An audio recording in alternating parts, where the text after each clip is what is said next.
सुनना चाहिए। उस समय मुझे नहीं पता था कि मेरी जिंदगी में क्या होने वाला है, लेकिन आगे कहानी बाकी है मेरे दोस्तों। मैं दिन भर सोता रहता, रोता रहता, परेशान होते रहता, लेकिन मैंने किसी को कुछ नहीं बताया। और एक दिन सुबह मैं घर छोड़कर चला गया। तीन ऐसी बातें जो आपकी जिंदगी में यदि आपने फॉलो कर ली तो आपको जिंदगी में सफल होने से कोई इंसान नहीं रोक सकता।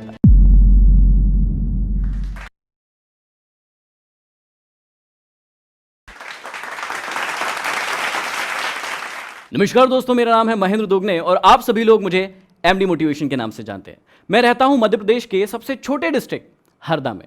मेरी कहानी थोड़ी सी फिल्मी है, इसलिए मुझे लगता है कि आप सभी को इसे जरूर सुनना चाहिए। इस कहानी की शुरुआत होती है 7th क्लास से। पढ़ने में बहुत ही गधा, उल्लू का पट्टा, डफर, कुछ भी कह सकते हैं आप। ऐसा था मैं 7th में। जैसे तैसे मैं क्लास पढ़ ही रहा था कि मुझे सप्लीमेंट्री आ गई 7th क्लास में, और उस क्लास को जैसे तैसे मैंने पास किया। आगे मेरी कहानी यहीं रुकने वाली नहीं थी, कहानी की तो भी सिर्फ शुरुआत हुई थी। मैं आगे 8th क्लास को जैसे तैसे पास करके 9th क्लास में पहुंचा, और उस समय एक्सीलेंस स्कूल की शुरुआत हुई थी। उस स्कूल का नियम था कि जो भी बच्चा यहां पर फेल होगा उसे भगा दिया जाएगा। आप जान के आश्चर्य करेंगे कि उस साल, जिस साल ये स्कूल स्टार्ट हुआ था, उस पूरे स्कूल में एक ही बच्चे को सप्लीमेंट्री आई थी, वो था मैं। और आपको उससे ज्यादा जानकर आश्चर्य होगा कि उस साल उस सप्लीमेंट्री की परीक्षा को भी मैं पास नहीं कर पाया। मैं फेल हो गया और स्कूल से मुझे निकाल दिया गया। मैं बहुत परेशान हो गया, मैं चिंतित हो गया, क्योंकि लोग मुझे परेशान करने लगे। मेरे फ्रेंड सर्कल मुझे परेशान करने लगे। जब भी मैं रोड पर जाता था वो मुझे गालियां देते थे, कहते थे अरे देखो फेलियर आ गया, ये तो फेल हो गया था। कागज के टुकड़े फाड़ फाड़ कर मुझ पर उड़ाते थे। मैं बहुत दुखी हुआ, बहुत रोया, और मैंने डिसीजन लिया कि मैं आगे पढ़ाई नहीं करूंगा।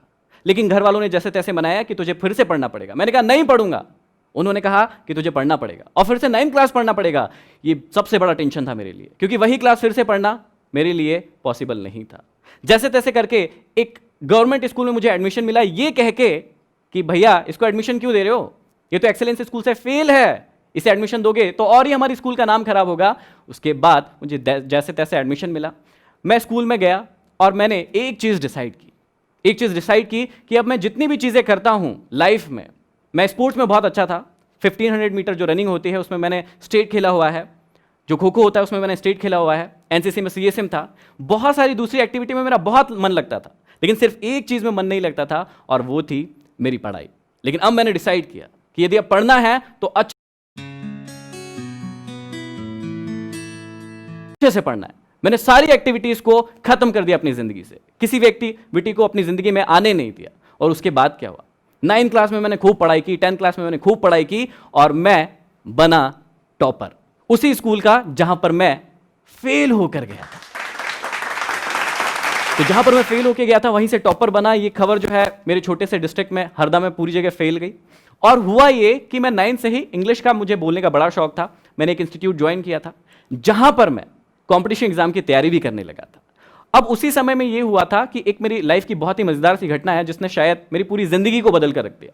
मुझे बचपन से ही गरबा करने का बड़ा शौक था, डांस करने का बड़ा शौक था, और पता नहीं क्यों ऐसा होता है, पता नहीं क्यों मैं ठीक ठाक हूं, लेकिन पता नहीं क्यों मुझे लड़कियों जैसा रहना बड़ा पसंद था। मुझे बड़े बाल रखने बहुत पसंद थे, मुझे उनकी तरह तिलक लगाना बड़ा पसंद था। तो जब भी मैं गरबा करने के लिए जाता था तो वैसे ही बाल, वैसे ही तिलक और वैसे ही कुछ कुछ चीजें पहन के जाता था। अब क्योंकि मैं छोटा था और बड़े जो भाई लोग थे उनके ग्रुप में था, मुझे सबसे आगे खड़ाया जाता था क्योंकि मेरी एंट्री शानदार होती थी, कुछ अलग सी हरकतें करता था मैं। जब मेरी एंट्री हुई, वैसे मेरे पिताजी एक मैकेनिक है, हमारी शॉप है, और वैसे वो कहीं नहीं जाते हमारा प्रोग्राम देखने, कुछ भी देखने नहीं जाते, लेकिन कहते हैं ना किस्मत में जो लिखा है वो होके रहता है। वो उस दिन गरबा देखने के लिए आए। मेरी एंट्री हुई, लोग आसपास में खड़े थे उनके। जैसी मेरी एंट्री हुई, मेरे लहराते हुए बाल मुझे बड़े अच्छे लग रहे थे, लेकिन हुआ क्या, लोगों ने कहना शुरू कर दिया कि ये कौन पागल लड़का है, ये कैसा लड़का है जो लड़कियों की तरह रह रहा है। उसके बाद मेरे पिताजी से ये सुनते नहीं बना, वो वहां से घर चले गए। उन्होंने मुझे उस दिन कुछ नहीं कहा, लेकिन अगले दिन मेरे पिताजी मेरे अंकल के साथ बैठे हुए थे। अंकल ने मुझे बुलाया, कहा बेटा इधर आओ, ये क्या कर रहे हो, ये क्या हालत बना रखी है, लोग कह रहे हैं कि तुम लड़की जैसे दिखते हो। कल तुम्हारे पिताजी को ये कहने में शर्म आ गई, कि तुम उनके बेटे हो, वो ये भी नहीं कह पाए। मुझे इस बात ने बड़ा दुखी किया। उस समय मुझे नहीं पता था कि मेरी जिंदगी में क्या होने वाला है, लेकिन आगे कहानी बाकी है मेरे दोस्तों। मैं बताता हूं कि उसके बाद क्या हुआ उसी ग्राउंड पर। उसके बाद मैंने 9th क्लास जैसे तैसे निकालना शुरू किया। 10th क्लास में मैंने टॉप किया, कॉम्पिटिशन एग्जाम की तैयारी करने लगा, ब्रिलियंट स्टूडेंट बन गया। उसके बाद मेरा सिलेक्शन हुआ 12th क्लास में स्टेट बैंक ऑफ इंडिया में। लेकिन कहते हैं ना, डेस्टिनी में कुछ और ही लिखा था। उस सिलेक्शन को मैंने एक्सेप्ट नहीं किया। उसके बाद मैंने उस सिलेक्शन को छोड़ दिया। मैं स्टेट बैंक ऑफ इंडिया का जो क्लर्क का मेरा सिलेक्शन हुआ था उसे ज्वाइन नहीं किया, उस सिलेक्शन को मैंने नहीं लिया। लेकिन उसके बाद कहते हैं ना, डेस्टिनी में यदि कुछ और लिखा हो तो फिर वो हो के रहता है। जहां मैं 4 साल से पढ़ रहा था, जहां मैंने सिलेक्शन लिया, उस इंस्टीट्यूट में एक क्लास होने वाली थी जो कि मोटिवेशनल क्लास होने वाली थी। हमारे गुरु हमें सिखाने वाले थे कि मोटिवेशनल स्पीकर कैसे बना जाए, जिंदगी में लीडरशिप कैसे डेवलप की जाए, आगे कैसे बढ़ा जाए। और ये सब सीखने के लिए मैं बहुत ही उत्साहित था। मैं बहुत ही उत्साहित था, एक्साइटेड था कि बस अब तो ये मैं सीखने वाला हूं। क्लास होने वाली थी शाम को 6 बजे। 10 बच्चे इकट्ठे होने वाले थे क्योंकि वो टॉप स्टूडेंट्स थे। उनको बुलाया गया, हम वहां पर बैठे हुए थे और उसी वक्त एक जो घटना हुई उसने मेरी पूरी जिंदगी फिर से बदल कर रख दी। मेरे गुरु आए और उन्होंने आते ही सबसे पहले यह कहा कि महेंद्र, तुम यहां से नीचे चले जाओ, तुम्हारे बस की ये बात नहीं है। यहां पर जितनी भी बातें होने वाली है वो बहुत ऊंचे लेवल की होने वाली है, बड़े लेवल की होने वाली है। ये बातें तुम्हारे बस की नहीं है। जिस संस्थान के लिए मैंने 4 साल दिए थे, उनके गुरु ने मुझे ऐसा कहा। वो मेरे भी गुरु हैं, अभी भी है, लेकिन मुझे ये बातें बहुत चुभी। मैं उस वक्त उनसे कुछ नहीं कह पाया, लेकिन मैं नीचे गया और खूब रोया, खूब परेशान हुआ कि मुझे ऐसा क्यों कहा गया। उस वक्त ये बात नहीं पता थी कि ये मुझे क्यों कहा गया, लेकिन आज समझ में आता है कि ईश्वर ने सब कुछ तय करके रखा था, इसलिए वो घटना उस दिन हुई थी। उस दिन के बाद मैंने उस संस्थान को छोड़ दिया। मैं आज तक वहां नहीं गया। मैं अपने घर गया, 3-4 दिन घर पर रुका और बहुत रोया गाया, परेशान हुआ। घर वालों को भी चिंता हुई कि इसके साथ ये क्या हुआ है। जो व्यक्ति एक भी दिन ऐसा नहीं हो कि इंस्टीट्यूट नहीं जाए, वो 4 दिन हो गए इंस्टीट्यूट क्यों नहीं जा रहा है। मैं दिन भर सोता रहता, रोता रहता, परेशान होते रहता, लेकिन मैंने किसी को कुछ नहीं बताया। और एक दिन सुबह इस लॉकडाउन की सिचुएशन में आप सबकी हेल्प करने के लिए हमने आपके लिए एक फ्री मास्टर क्लास लॉन्च करी है, जिसमें हम आपको सिखाने वाले हैं कि इस सिचुएशन में कैसे आप मैं घर छोड़कर चला गया मैं घर छोड़कर, और उसके बाद 1 साल तक अपने घर से बाहर रहा। उस 1 साल ने मुझे अपनी जिंदगी का दौर ही बदल दिया, मेरा रंग बदल दिया। जो चीजें मैं कमरे के अंदर रहकर सीख रहा था, मुझे अब पता चला कि असली में दुनिया होती क्या है। मैं रात भर काम करने लगा, कॉल सेंटर्स में काम करने लगा, दिन भर गैरेज। मेरे पिताजी मैकेनिक थे, तो बचपन से ही मुझे गाड़ियों का काम करना आता था। पैसे कमाने के लिए मैं दिन भर गैरेज पर काम करने लगा। इसका रिजल्ट ये हुआ कि 1 साल में मैं इतना वीक हो गया, इतना कमजोर हो गया कि बस मरने जैसी हालत हो गई।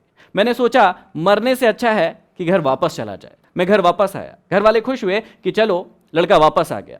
उसके बाद उन्होंने पूछा कि अब क्या करोगे। मैंने कहा कि पिताजी का गैरेज ज्वाइन करूंगा। उन्होंने कहा ठीक है। 2.5 साल मैं अपने पिताजी के साथ अपने गैरेज पर काम करता रहा, लेकिन अब मुझे पता था कि आगे मुझे क्या करना है। मैं किताबें भी पढ़ता था। मैं उसी दौरान किताबें पढ़ता था, मोटिवेशनल किताबें पढ़ता था, सेल्फ हेल्प बुक्स पढ़ता था। लोग कहते थे कि पागल है तो तूने स्टेट बैंक ऑफ इंडिया की नौकरी छोड़ दी, अब देख तेरी जिंदगी किस हालत में है, इससे अच्छा तो तू नौकरी कर लेता। लेकिन मैं मुस्कुराता था क्योंकि मुझे अब पता था कि मुझे अपनी जिंदगी में क्या करना है। उसके बाद मेरी जिंदगी बदली। 2.5 साल के बाद फिर वही हुआ जो हमेशा एक इंसान के साथ होना चाहिए या होता है। मेरे पिताजी के साथ किसी छोटी सी बात पर बहस नहीं होना था, लेकिन हो गई क्योंकि डेस्टिनी में लिखा था। वो बहस हुई मेरे पिताजी से। मेरे पिताजी ने कहा मुझसे कि यदि तुझे शॉप पर नहीं जाना है तो मत जा, क्यों कर रहा है काम, तेरे को नहीं करना है तो मत कर। मैंने उनसे कहा कि ठीक है, अब मैं शॉप पर नहीं जाऊंगा। उन्होंने मुझसे पूछा कि नहीं जाएगा, पक्का नहीं जाएगा। मैंने बोला कि हाँ, आज के बाद मैं शॉप पर नहीं जाऊंगा। उसके बाद अगले दिन मैं सुबह उठकर फिर से घर से भाग गया। लेकिन इस बार मैं सिटी से बाहर नहीं गया था, सिटी में ही गया था। शाम तक लोग परेशान होने लगे, मुझे ढूंढने लगे, लेकिन मैं एक इंस्टीट्यूट में जाकर बैठकर पढ़ने लगा। दिन भर पढ़ा। मैंने अपना फोन ऑफ कर दिया। शाम को जब घर पहुंचा, घर वालों ने पूछा क्या हो गया। मैंने बोला कुछ नहीं, अब मैं शॉप पर नहीं जाऊंगा, मैं एक मैकेनिक नहीं बनूंगा, मुझे कुछ और बनना है। उन्होंने कहा ठीक है। मैंने 1 साल फिर से पढ़ाई की और इस बार मेरा सिलेक्शन हुआ सिंडिकेट बैंक में। और मैंने उस सिलेक्शन को भी नहीं लिया। अब शायद आप लोग भी मुझे पागल ही कह रहे होंगे कि 2008 में मेरा सिलेक्शन हुआ स्टेट बैंक में, मैंने वो भी ज्वाइन नहीं किया। इस बार मेरा सिलेक्शन हुआ सिंडिकेट बैंक में, मैंने उसे भी ज्वाइन नहीं किया। फिर मैं करना क्या चाहता था? जी हाँ, अब मुझे पता था कि मैं बनना क्या चाहता हूं, मैं करना क्या चाहता हूं। मैंने अपने खुद के इंस्टीट्यूट की शुरुआत की। उसका नाम है चेंज एकेडमी, जहां पर हम लोग बच्चों को कॉम्पिटिशन एग्जाम की तैयारी करवाते थे। लेकिन मुझे पता था कि मुझे क्या करना है। उसी के साथ साथ मैं अपनी सिटी में बच्चों को मोटिवेट करने लगा। मैं कंपटीशन एग्जाम की तैयारी तो करवाता था, लेकिन उनसे कहता था कि अपनी जिंदगी में वही काम करना जिसे करने में मन लगे, जिसे करने में आपको एक्साइटमेंट फील हो, जिसे करने में आपको कभी थकान महसूस ना हो। लोग मुझे कहते थे कि पागल हो क्या, तुम तो कंपटीशन एग्जाम की तैयारी करवाते हो, फिर ये क्यों कहते हो कि वो काम करो जिसमें मन लगे, पसंद हो। मैं उनको कहता था कि मेरा धंधा नहीं है, मैं इंसान को इंसान बनाना चाहता हूं, उसे सिखाना चाहता हूं कि जिंदगी को कैसे जिया जाए। ये कारवां चल रहा था। 6 साल में मेरे 3 ब्रांचेस हो गए, मेरा इंस्टीट्यूट बड़ा होने लगा, लोग सोचने लगे कि बस अब तो ये सक्सेसफुल हो गया, आगे बढ़ गया। लेकिन कहानी तो अभी शुरुआत हुई थी, कहानी अभी शुरू हुई थी और उसी दौरान आया 2017 का एंड। मैं बहुत सारे काम कर रहा था, बहुत सारे टॉक्स ले रहा था, स्पीचेस ले रहा था, लोग मुझे जानने लगे थे, मेरे इंस्टीट्यूट की बहुत सारी ब्रांचेस खुलने लगी थी, जहां पर जिस सिटी में 25 से 30 हजार कमाना भी बहुत बड़ी बात होती है। लोगों को लगता है कि अरे बाप रे 25 से 30 हजार रुपए कमाता है व्यक्ति। वहां उस सिटी में मैं हर महीने 1 लाख रुपए से ज्यादा कमाता था। लेकिन ट्विस्ट यहीं पर है, मैंने उस सारी चीज को दांव पर रखा क्योंकि मुझे अच्छा नहीं लग रहा था। मुझे लग रहा था कि इससे और कुछ बड़ा कर सकता हूं मैं, और कुछ अच्छा कर सकता हूं मैं। और फिर 2017 का एंड आया। वहां पर क्या हुआ, वहां पर मैंने एक डिसीजन लिया कि अब इन सारी कोचिंग्स को मुझे बंद करना है, क्योंकि मुझे कुछ और अच्छा करना है। मेरे दिमाग में चल नहीं रहा था, मुझे समझ ही नहीं आ रहा था कि मैं ये काम करूं या ना करूं। फिर डिसीजन लिया कि मुझे ये काम अब नहीं करना है, और 2017 के एंड में मैंने तीनों के तीनों ब्रांचेस बंद कर दिए। अब लोग फिर से परेशान होने लगे, फिर से मुझे पागल कहने लगे कि यार इससे बड़ा पागल कोई नहीं है। सारी सिटी में ये बात हो गई, क्योंकि छोटी सिटी है तो सारी जगह बात फैल गई कि महेंद्र तो फिर से पागल हो गया। अब उसने एक कैमरा खरीद के लाया है, एक माइक खरीद के लाया है, अब तो वो ना शादियों की शूटिंग करेगा शायद। ऐसी बातें मार्केट में उड़ने लगी, सबको ये बात पता चल गई। मेरे काफी सारे स्टूडेंट्स थे, उन्होंने भी ये बातें फैलाना शुरू कर दी। लेकिन इस बार भी वही हुआ, मैं मुस्कुराता रहा, मैं किसी से कुछ नहीं कहा, और मैं बैठ गया एक रूम के अंदर, एक कमरे के अंदर, एक कैमरा और एक माइक लेके। और फिर शुरुआत हुई मेरी जर्नी की। वो जर्नी थी यूट्यूब की जर्नी। मुझे पता था कि मुझे अब क्या करना है। मैं आगे बढ़ता गया, मैंने 4 महीने वीडियोस बनाना शुरू किए। शुरुआत में ये बहुत कठिन होता है, क्योंकि जब वीडियो डालते हैं तो यदि आप यूट्यूब से हैं तो आपको पता होगा कि व्यूज नहीं मिलते हैं, लाइक्स नहीं मिलते हैं, लोग उसे शेयर नहीं करते हैं, बड़ा दुख होता था। लेकिन मुझे अपने आप पर पूरा विश्वास था, मुझे पता था कि मुझे क्या करना है, मुझे पता था कि मेरी मंजिल कहां है, मुझे अपने आप पर विश्वास था। और इसी प्रकार मैं 4 महीने तक उसको जारी रखता गया। हुआ क्या, उसका रिजल्ट ये हुआ कि 5वें महीने में मेरा एक वीडियो वायरल हुआ, और वो इतना वायरल हुआ कि उसे 6.3 मिलियन लोगों के द्वारा सिर्फ 15 दिन के अंदर देखा गया। सिर्फ 15 दिन के अंदर 6.3 मिलियन व्यूज मिले, और मेरी आवाज हर हिंदुस्तानी तक पहुंच गई, और लोग मुझे मेरी आवाज।